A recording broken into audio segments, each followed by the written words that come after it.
आवाज और तीर की दुनिया के दोस्तों, इस इंतहाई मुश्किल और तकलीफ की घड़ी में जबकि इंसानियत एक मोहलिक वबा के हाथों सख्त परेशान और मौत की दहलीज पर खड़ी दिखाई दे रही है, मैं आप सबसे अपने दिल की कुछ बातें शेयर करना चाहता हूं।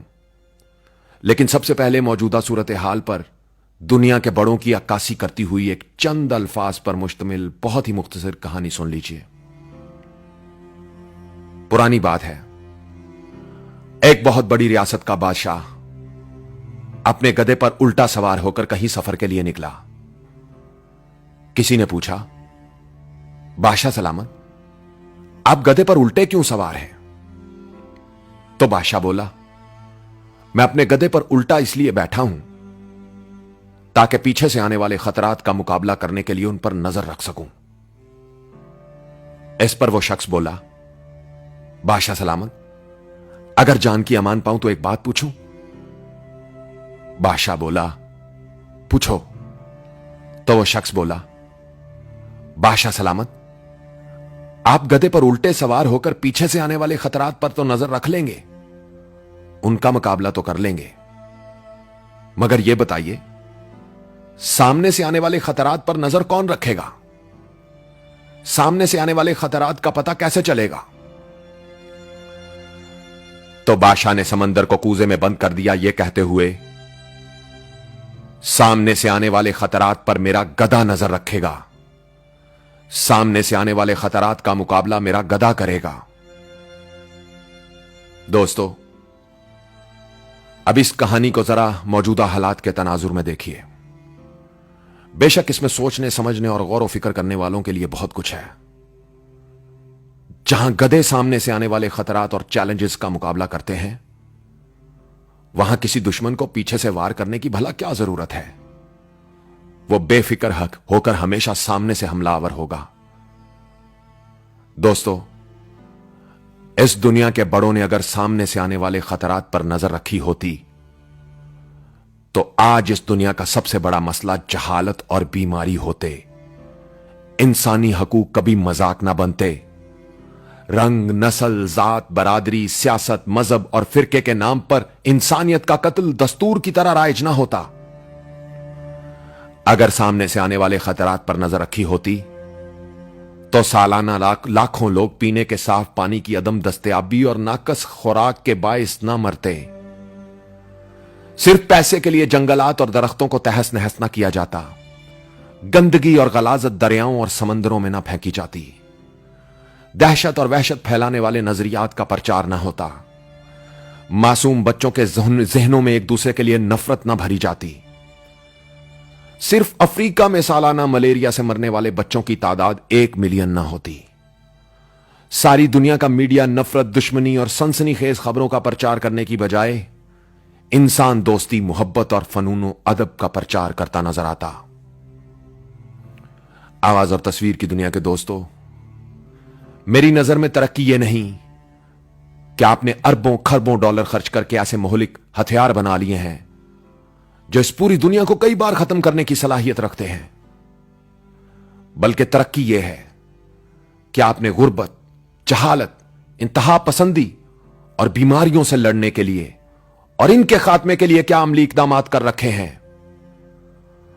मौजूदा दुनिया एक मोहतात अंदाजे के मुताबिक 15 से 20 ट्रिलियन अमेरिकन डॉलर खतरनाक हथियारों पर खर्च करती है।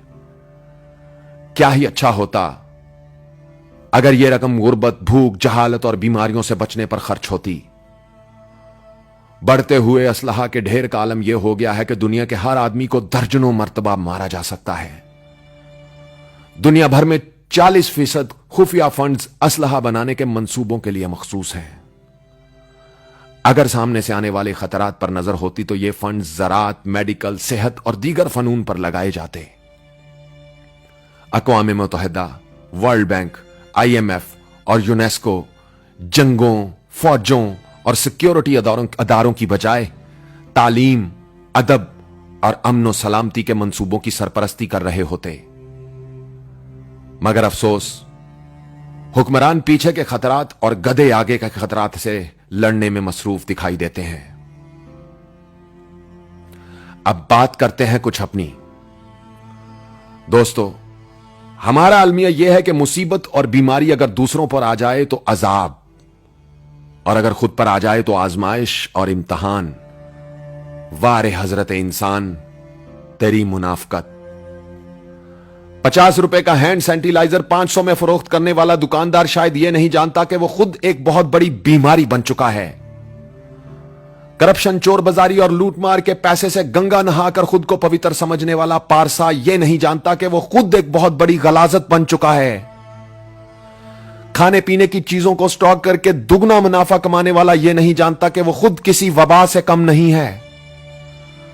मुश्किल की इस घड़ी में भी फिरकावारियत फैलाने और इंसानों को तकसीम करने वाला खुद किसी नासूर से कम नहीं है। वबा के फैलते ही झाड़ फूंक से लोगों का इलाज करने वालों के अपने डेरे तक वीरान हो चुके हैं, मगर कोई समझने को तैयार नहीं है।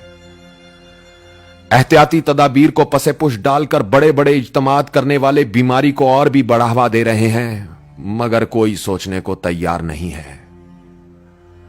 जिन लोगों का इल्म, तहकीक और जुस्तजू से दूर का भी कोई ताल्लुक नहीं है, उन्हें टीवी पर बुलवाकर उनसे पूछा जा रहा है कि क्या किया जाए, मगर कोई सवाल करने को तैयार नहीं है।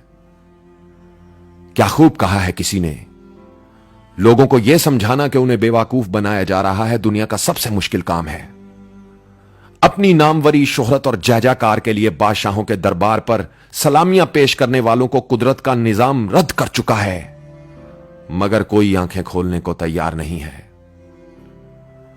दोस्तों, बेशक कुदरत का कानून है, एक वक्त आता है जिनकी नीयत में खोट होता है, वो चाहे लाख रो रो कर दुहाइयां दें, उनकी फरियादें रद्द कर दी जाती हैं।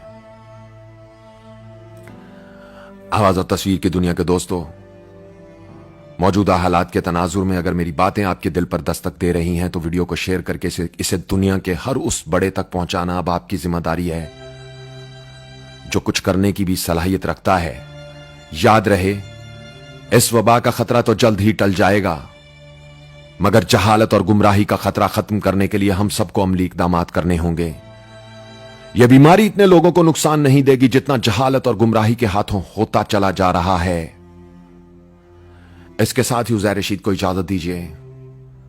अपना ख्याल तो सब रखते हैं, आप उनका भी ख्याल रखा करें जिनका कोई ख्याल नहीं रखता। अल्लाह हो आप सबका हामी नासिर। अल्लाह हाफिज।